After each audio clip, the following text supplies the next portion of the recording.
Hello friends, स्वागत है आप सभी का आपके अपने YouTube channel study session with HM में। तो फ्रेंड्स, आज हम RBSC class 10th Sanskrit chapter number 12 मरु सौंदर्यम को शुरू करेंगे। अगर आपको हमारा वीडियो अच्छा लगे तो प्लीज़ वीडियो को लाइक करें और चैनल को सब्सक्राइब करें। मरु सौंदर्यम, मरु का अर्थ क्या होता है? मरुस्थल। मरुस्थल का अर्थ क्या होता है? रेगिस्तान। मरु का अर्थ हो गया रेगिस्तान और सौंदर्यम का अर्थ हो गया सुंदर, यानी अपने पाठ का मतलब क्या हो गया? रेगिस्तान की सुंदरता। ठीक है ना। यहाँ पर रेगिस्तान की सुंदरता का वर्णन किया गया है। अब रेगिस्तान में होता क्या क्या है? रेगिस्तान में आपने अभी तक देखा होगा तो रेगिस्तान में आपको क्या क्या दिखता है? रेगिस्तान में सबसे पहले तो वो सूखा होता है, ठीक है, वहाँ पर कुछ भी नहीं होता। ठीक। फिर उसकी रेत जो कि बिल्कुल कैसी होती है? पीली रंग की होती है। कैसी होती है उसकी रेत? पीली रेत होती है। ठीक है ना। ये दो तीन बातों को अपने दिमाग में संजोए रखना। जब जब जैसे जैसे अभी अपन पाठ परिचय भी पढ़ेंगे उसमें भी देखेंगे, और श्लोक भी दे रखे हैं। टोटल कितने श्लोक हैं? 7 श्लोक हैं जिनको अपन को देखना है। ठीक है। जिनमें किसका वर्णन किया गया है? मरु का वर्णन किया गया है, यानी रेगिस्तान का वर्णन किया है। रेगिस्तान की सुंदरता का वर्णन किया गया है। ठीक है। पाठ परिचय से शुरू करेंगे। राजस्थान प्रदेश से पश्चिमांचले प्रसिद्धास्ति थार मरुभूमि, यानी राजस्थान के पश्चिम अंचल में थार मरुभूमि फैली हुई है। ठीक है। राजस्थान्याः वयं विशेषतः अस्य मरुदेशस्य शोभा संपदः अक्षयकोशं प्रति अनुरक्ता गौरवान्वितः च स्मः, यानी हम राजस्थानी लोग विशेष रूप से इस मरु प्रदेश की शोभा संपदा अक्षय कोश यानी खजाने के प्रति अनुरक्त और गौरवान्वित हैं। न केवलम वयमपितु मरुमहिम्नः आकृष्टा देशाटन रुचयः वैदेशिकाः अपि मरु सौंदर्यं दर्शन वंचितान् स्व आत्मनः लोचने वर्षितां मन्यमानः मरुदर्शनं कृत्वा आत्मनः धनान्ये मन्यन्ते, यानी धन्याय मन्यन्ते। न केवल हम अपितु मरु यानी रेगिस्तान की महिमा से आकर्षित देशाटन में रुचि रखने वाले, देशाटन यानी देश को घूमने वाले लोग होते हैं ना, उनको क्या कहते हैं अपन? देशाटन में रुचि रखने वाले विदेशी लोग भी मरु प्रदेश की सुंदरता के दर्शन से अपनी आंखों से वंचित मानते हुए मरु दर्शन करके अपने को धन्य मानते हैं। राजस्थानी भाषाया महाकवि स्वनाम धन्य पद्यम श्री कन्हैयालाल सेठिया इमामेव भूमिम स्तुवन् धरती धोरारी इत्यमरम गीतम रचितवान, यानी राजस्थानी भाषा के महाकवि स्वनाम धन्य पद्यम श्री कन्हैयालाल सेठिया ने इस धरती की, या किस धरती की? राजस्थान की मरुस्थल की धरती की स्तुति करते हुए धरती धोरारी, टीलों की धरती, यानी धरती धोरारी यानी का मतलब क्या होता है? टीलों की धरती, इस अमर गीत की रचना की। आधुनिका संस्कृत कवयो अपि स्वकाव्येषु मरुभूमि गौरवगानम कृतवन्तः, यानी आधुनिक संस्कृत कवियों ने भी अपने काव्यों में मरुभूमि का गौरवगान किया है। प्रस्तुते पाठे कतिपय सरले श्लोके मरुभूमे अपूर्व सौंदर्यस्य यथावश्य चित्ताकर्षकं च चारुचित्रं प्रस्तूयते, यानी प्रस्तुत पाठ में यानी जो अभी हम पाठ पढ़ने वाले हैं उसमें कुछ सरल श्लोकों से मरुभूमि के अपूर्व सौंदर्य का यथावत चित्राकर्षक और सुंदर चित्र प्रस्तुत किया है। ठीक है ना। तो पहले श्लोक से शुरू करेंगे मरु सौंदर्यम से। ठीक है। क्या लिखा है? शरीर विज्ञान विचक्षणेन प्रशंसति तो अयम चरकेश्वरेण स्नेहार्द भावै करसे विशिष्टः शुष्को अपि नित्यं सरस स देशः। मतलब सबसे पहले अपन मीनिंगों को समझेंगे। शरीर विज्ञान विचक्षणीन का अर्थ क्या होता है? शरीर विज्ञान के विशेषज्ञ। शरीर विज्ञान यानी शरीर विज्ञान के विचक्षणीन। विचक्षणीन का अर्थ होता है विशेषज्ञ, जिसे हम कहते हैं वैद्य। शरीर विज्ञान विचक्षणीन का मतलब होता है शरीर विज्ञान के विशेषज्ञ, जिसे हम कहते हैं वैद्य। प्रशंसितो अयम का अर्थ होता है प्रशंसित। प्रशंसित का अर्थ क्या होता है? तारीफ। चरकेश्वरेण का अर्थ होता है आचार्य चरक द्वारा स्नेहार्द भावैक कर से विशिष्ट। स्नेहार्द भावैक कर से विशिष्ट। अभी जो यहाँ पर ये वर्ड है ना, स्नेहार्द भावैक कर से विशिष्ट, इसके दो मतलब हैं, समझना। पहला मतलब है इसका चिकने पदार्थ। चिकने पदार्थ क्या होते हैं? जैसे घी हो गया, बटर हो गया, तेल हो गया, ये हो गए चिकने पदार्थ। और इसी का ही दूसरा मतलब है प्रेममय, यानी प्रेम से लिप्त, है ना। तो स्नेहार्द भावई के दो, स्नेहार्द भावई कर से विशिष्ट है के दो अर्थ हैं, चिकने पदार्थ और दूसरा प्रेममय। अभी जब हम इसको व्याख्या में लाएंगे अपनी, जब इसका मतलब समझाऊंगा तब एकदम स्पष्ट हो जाएगा, देखना, ठीक है। और फिर इसके आगे वाला जो वर्ड है वो है शुष्कों अपी। शुष्कों अपी का अर्थ होता है सूखे होते हुए भी। सरसह, अब यहाँ पर सरसह का भी दो मतलब है। स्नेहार्द भावे कर से विशिष्ट और सरसह, ये दोनों वर्ड जो हैं आपस में लिंक है ना, आपस में लिंक्ड है। तो देखो, सरसह का अर्थ होता है स्वादिष्ट, ठीक है। घी कैसा होता है? स्वादिष्ट होता है। ऑयल कैसा होता है? स्वादिष्ट होता है। बटर कैसा होता है? स्वादिष्ट होता है, ठीक है ना। और आनंदमय, आनंदमय यानी प्रेममय, है ना, प्रेममय और आनंदमय, ऐसे आपको लिंक करना है, ठीक है। अब समझते हैं अपन इसका मतलब। यानी कि शरीर विज्ञान विचक्षणेन यानी शरीर विज्ञान के विशेषज्ञ चरकेश्वरेण यानी आचार्य चरक द्वारा प्रशंसितो अयम यानी प्रशंसित है यह मरु प्रदेश। यह मरु प्रदेश यानी सह देशः, यह मरु प्रदेश सूखा होते हुए भी यानी शुष्को अपि नित्यम, सूखा होते हुए भी स्नेह, स्नेह यानी गृहदादी यानी चिकने पदार्थ तथा प्रेम के कारण सरस यानी स्वादिष्ट तथा आनंदमय है। स्वादिष्ट तथा आनंदमय है, मतलब इसको इस प्रकार से समझिए। यह मरु प्रदेश शरीर विज्ञान के विशेषज्ञ आचार्य चरक द्वारा प्रशंसित है, ठीक है ना। ये जो मरु प्रदेश है ना, राजस्थान का जो मरु प्रदेश है, वो किसके द्वारा प्रशंसित है? इसकी तारीफ किसने करी है? आचार्य चरक ने तारीफ करी है। और क्या कहा है? यद्यपि यह प्रदेश मरुस्थल होने के कारण सूखा है, यद्यपि यह प्रदेश मरुस्थल होने के यानी रेगिस्तान होने के कारण सूखा है, परंतु यहाँ घी आदि स्निग्ध खाद्य पदार्थ, स्निग्ध खाद्य पदार्थ, स्निग्ध का अर्थ क्या होता है? स्निग्ध का अर्थ होता है चिकने, है ना, चिकने खाद्य पदार्थों की बहुतायत है, ठीक है ना। घी और आदि चीजें जो होती है ना खाद्य पदार्थ की, ये कहाँ से निकलती है? रेगिस्तान से ही निकलती है। तो आचार्य चरक जी कह रहे हैं यद्यपि यह प्रदेश मरुस्थल होने के कारण सूखा है, परंतु यहाँ घी आदि स्निग्ध खाद्य पदार्थों की बहुतायत है, यानी बहुत सारी मिलती हैं यहाँ पर। तथा मनुष्यों में आपस में प्यार है यानी स्नेह है, ठीक है।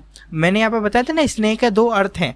स्नेह का एक अर्थ है स्निग्ध खाद्य पदार्थ यानी चिकने खाद्य पदार्थ, और स्नेह का दूसरा अर्थ है मनुष्यों में आपस में प्यार, यानी इस मरुस्थल में जो लोग रहते हैं ना, उनमें आपस में क्या है? प्यार है, स्नेह है, ठीक है ना।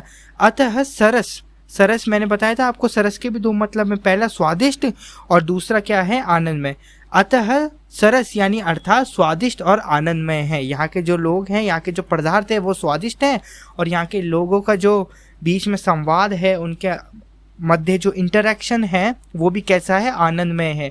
क्योंकि यहाँ पर इनके मध्य क्या पाया जाता है? लोगों के मध्य क्या पाया जाता है? प्रेम पाया जाता है, और जहाँ प्रेम पाया जाता है वहाँ पर आनंद की बरसात होती है, ठीक है। ये बताया गया है प्रथम श्लोक में। अब द्वितीय श्लोक क्या कहता है देखे तो, मरुः सुवर्णो न हि येन दृष्टः किं तेन दृष्टं कुह चित्त सुदृश्यम स्फुटं मरौ भाति सुमेरु श्रृंगा शीलासु कृष्णासु न ते ही मृग्या, ठीक है। अब इसके मतलब समझो। मरुः का अर्थ क्या होता है? रेगिस्तान, मरु का अर्थ क्या होता है? रेगिस्तान, जो कि मैंने आपको पहले भी बताया था। सुवर्णो यानी सुंदर रंग वाला। मरु का अर्थ क्या होता है? रेगिस्तान। सुवर्णो यानी सुंदर रंग वाला। येन मतलब होता है जिसने। येन मतलब क्या होता है? जिसने। दृष्टः यानी देखा। येन यानी क्या होता है? जिसने। दृष्टः यानी जिसने देखा। किम, किम कहाँ। किम यानी होता है कहाँ। तेन यानी उसने।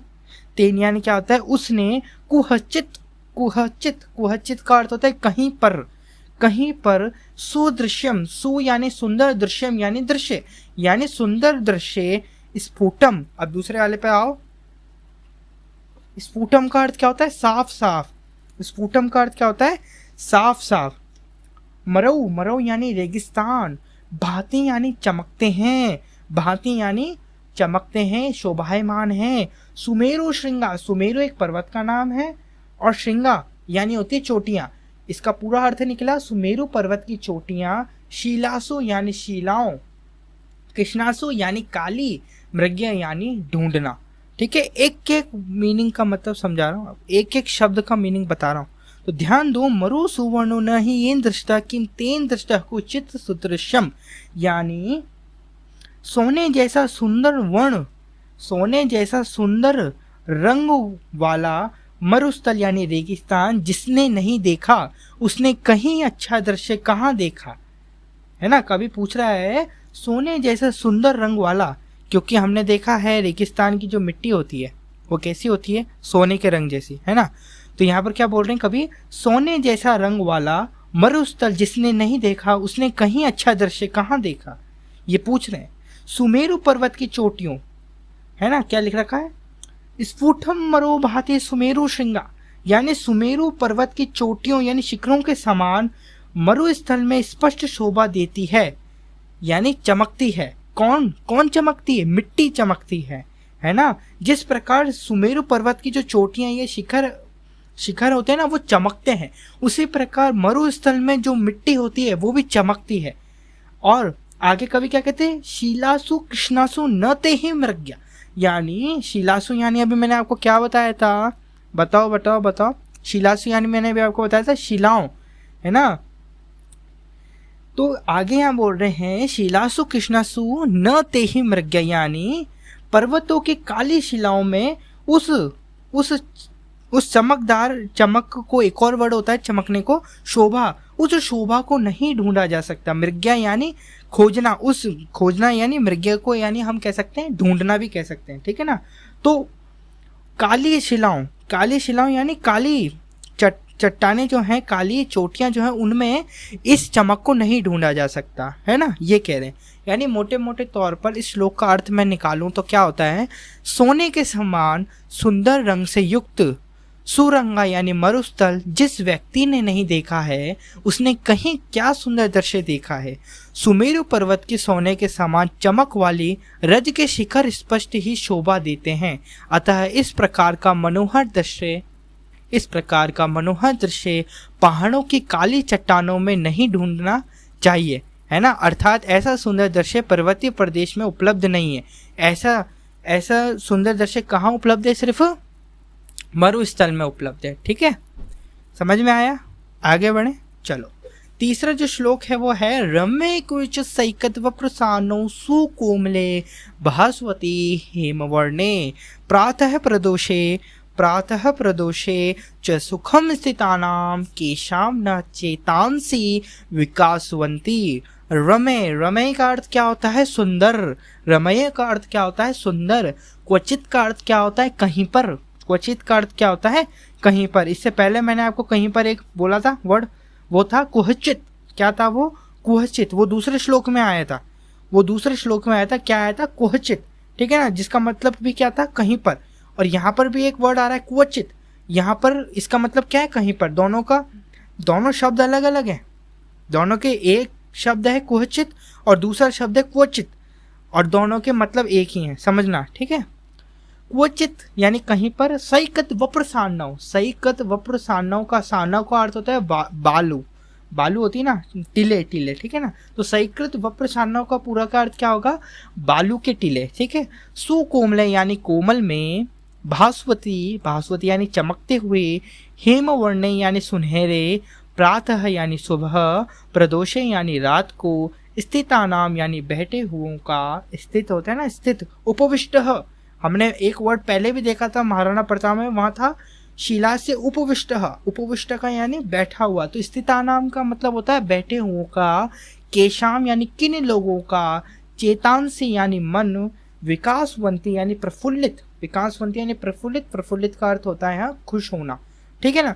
तो इस श्लोक का क्या अर्थ निकलेगा, रम्य क्वचित सैकत वप्रसानो सुकमले भास्वती हेमवर्णे प्रातः प्रदोषे च सुखम स्थितानाम केशाम न चेतांसी विकासवंती, यानी कि कहीं रमणीय कोमल चमकती हुई सुनहरी रंग की बालू, कहीं रमणीय कोमल चमकती हुई सुनहरी रंग की बालू, रमणीय यानी सुंदर कोमल चमकती हुई सुनहरी रंग की बालू के टीले की चोटी पर, बालू के टीले की चोटी पर रात्रि काल में सुख पूर्वक बैठे किनके मन विकसित नहीं होते, अर्थात सबके मन प्रफुल्लित हो जाते हैं। यानी आपने देखा होगा रेगिस्तान में ऐसे टीले से, बालू के टीले, बालू यानी मिट्टी होती है, उसके टीले बने होते हैं ऐसे ऐसे, ठीक है।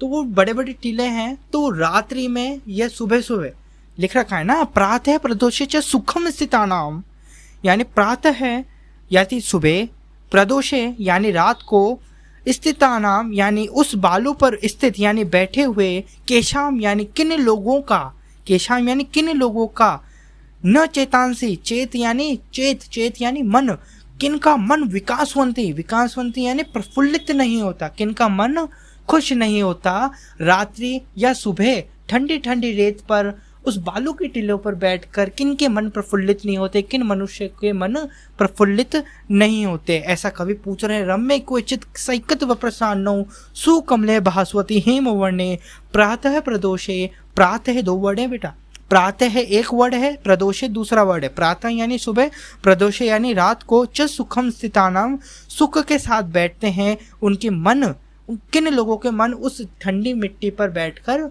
रात के उस दृश्य या सुबह के उस दृश्य को देखकर विकसित नहीं होते, प्रफुल्लित नहीं होते। आगे बढ़ेंगे तो लिख रखा है चौथा श्लोक इस प्रकार कहता है, स शीतलो गन्धवः समीरः स तितिराणाम मधुरो विरावः, स शीतलो गन्धवः समीरः स तितिराणाम मधुरो विरावः, तनर्तनं बहिर्विभूषणानां समुत्प्लितिः सा च कुरंगमाणाम, तनर्तनं बहिर्विभूषणानां समुत्प्लितिः सा च कुरंगमाणाम। इसका अर्थ समझेंगे तो लिख रखा है स का अर्थ क्या होता है, वह क्या होता है, वह, शीतलो का अर्थ होता है शीतल यानी ठंडी, तीसरा गंधवह का अर्थ होता है सुगंधित या खुशबू को लेने वाली, सुगंधित यानी खुशबू को लेने वाली, स यानी वह, सेम वर्ड है स, तितिराणाम यानी तीतरों की, तीतर यानी आप पक्षी भी समझ सकते हैं, मधुरो यानी मधुर, विरावह यानी ध्वनि, मधुरो विरावह यानी मधुर ध्वनि, तनर्तनम नाच, बहिर्विभूषणम मोरों का, तनर्तनम नाच किसका नाच, बहिर्विभूषणा नाम का, बहिर्विभूषणा यानी मोरों का नाच, समुत्प्लति यानी उछल कूद, किसकी उछल कूद, मोर थोड़ी ना उछलते हैं, कौन उछलता है, कुरंगमाणाम, कौन उछलता है, कुरंगमाणाम। अब कुरंगमाणाम का अर्थ क्या होता है, हिरण, है ना, जिसे हम मृग भी कहते हैं। तो अर्थ क्या निकला इसका, वह शीतल यानी ठंडी, सुगंधित वायु यानी हवा, तीतरों का वह मधुर स्वर, मोरों का वह मनोहर नाचना तथा हिरणों की उछल कूद किसके मन को आकर्षित नहीं करती, है ना। क्या बोल रहे हैं कवि यहाँ पर, स शीतलो वह शीतल गंधवह, वह ठंडी हवा, गंधवह समीरः स तितिराणाम मधुरो विरावः। ऊपर वाली जो लाइन है उसका मतलब क्या है, वह शीतल ठंडी सुगंधित हवा, तीतरों का वह मधुर स्वर, तितिराणाम मधुर, विरावः तितिराणाम यानी तीतरों का, मधुरो यानी मधुर, विरावः यानी ध्वनि, तितिराणाम यानी तीतरों की मधुर ध्वनि, तनर्तनम बहिर्विभूषणम यानी बहिर्विभूषणम का अर्थ है मोरों का, तनर्तनम यानी नृत्य, मोरों का मधुर नृत्य, मोरों का वह मनोहर नाचना, समुत्प्लति का अर्थ यानी होता है सम उत्प्लति, ये इसका यदि अपन इसका संधि विच्छेद करें तो सम उत्प्लति, तो उत्प्लति का अर्थ होता है उछल कूद। किसकी उछल कूद? मोर तो उछलते नहीं है ना, तीतर भी नहीं उछलते, पक्षी भी नहीं उछलते, उछलता कौन है? मृग यानी हिरण, यानी कुरंगमाणाम उछलते हैं, समुत्प्लसा साचा कुरंगमाणाम। तो हिरणों का उछलना किसके मन को आकर्षित नहीं करता या किसके मन को हर नहीं लेता प्रेम से? यानी इसका अर्थ वैसे हम समझे हैं तो मिलता है वह शीतल सुगंधित वायु, तीतरों का वह गुंजन, मयूरों का वह नृत्य यानी मोरों का वह नृत्य और हिरणों की वह उछल कूद किन के मन को आकर्षित नहीं करती, अर्थात सभी को आकर्षित करती है। ठीक है, आज की वीडियो में इतना ही। अगले वाली वीडियो में हम 5, 6 और 7 आगे के 3 श्लोकों को कंप्लीट करेंगे। आज के इस वीडियो में अपन ने 4 श्लोकों को कंप्लीट करा। अगर वीडियो अच्छा लगा हो तो लाइक करना, चैनल को सब्सक्राइब करना। ठीक है, धन्यवाद एंड गॉड ब्लेस यू।